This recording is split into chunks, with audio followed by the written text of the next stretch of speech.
Gentlemen, please welcome Dr. Lahiri with a huge round of applause.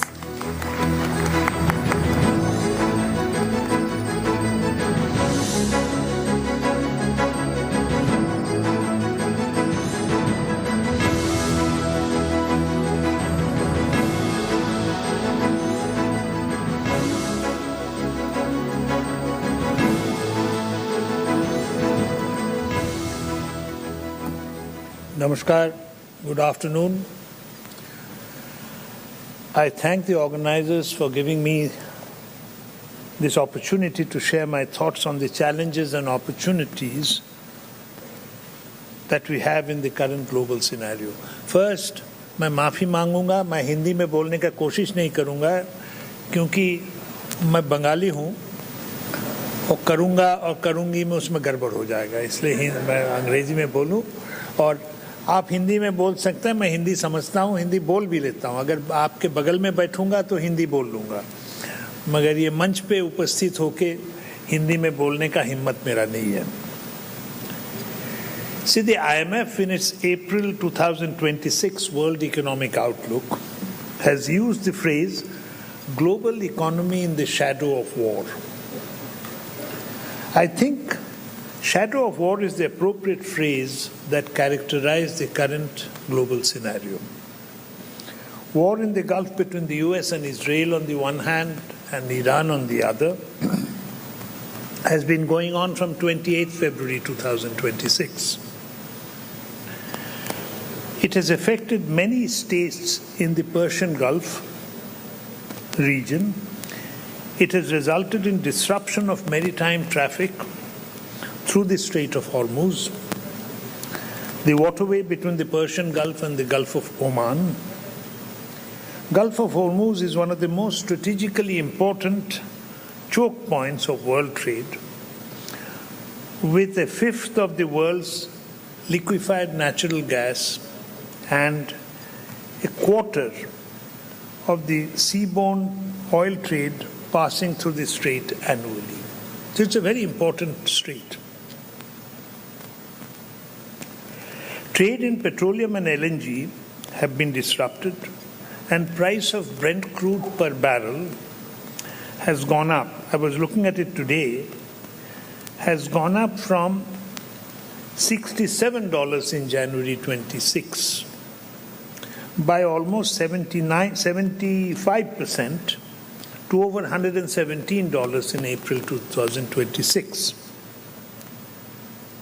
Simultaneously, there is supply disruption. It's not only the price, but we are not getting enough, as much as we want.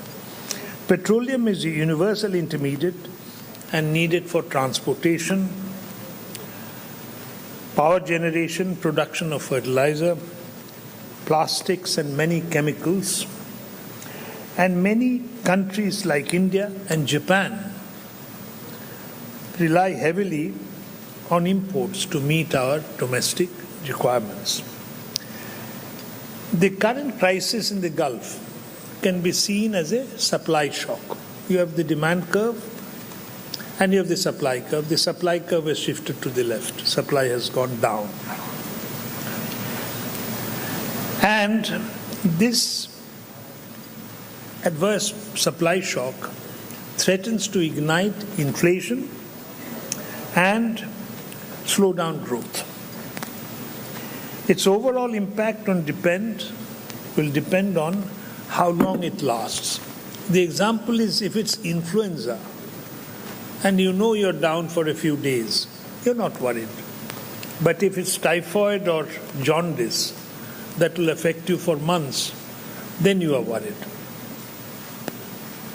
So, it is difficult to predict how long hostilities will last. When will the ceasefire and the end of hostilities come? I am no expert on foreign policy, spoken to few, there are differing views. But I believe that given the horrendous power of mutual destruction that modern weapons possess, good sense will prevail and there will be no escalation of hostilities and the war will end sooner than later.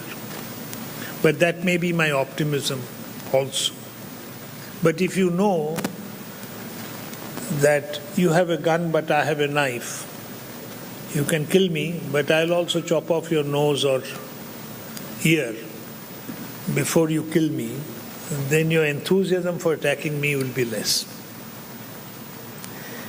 The current crisis has driven home a few things that we have done right in the past, and a few more that we need to do going forward. First is the importance of having a robust external sector and foreign exchange reserve. Post-independence, we have had several shocks. First, none of you are born. Most of you are not born at that time. I was just a small child. Is the Suez Crisis in 1956. Then the first oil shock after the Yom Kippur War in October 73, and the second oil shock following the Iranian Revolution in 1979. And what happened? The oil prices skyrocketed. In all these three cases, we had a foreign exchange crisis and had to run to the external agencies like the IMF for exceptional balance of payment support. Now, with foreign exchange reserves of around $700 billion,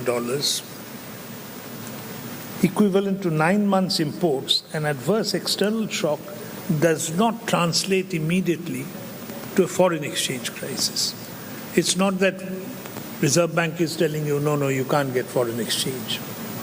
There is no rationing or anything. The price of the rupee vis-a-vis the dollar has changed, that's a different matter. Second is to have market-determined price of petroleum products. During the earlier shocks, petroleum prices were administratively determined. So if the world price of oil goes up and you don't revise your domestic prices, it results in a fiscal deficit or a quasi-fiscal deficit. Now with such prices more or less market determined, I won't say completely market determined, but more or less market determined, such a problem of large hidden deficits do not arise.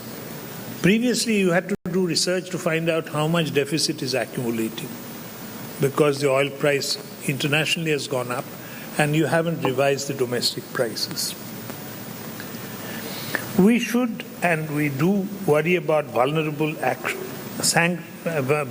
sections that we prefer to do it with transfers. You can always ask this question, that what about the poor? See, petroleum when it comes to use, even energy, we are sitting in air-conditioned comfort, we use more energy, we ride cars or scooters or motorbikes. I spent 5 years in a semi-rural constituency in West Bengal, so I know the poor consume much less petroleum products and energy than us. But still they need help. But are you going to do it through the subsidy? That you get this money only if you consume petroleum? Or do you give a transfer? I think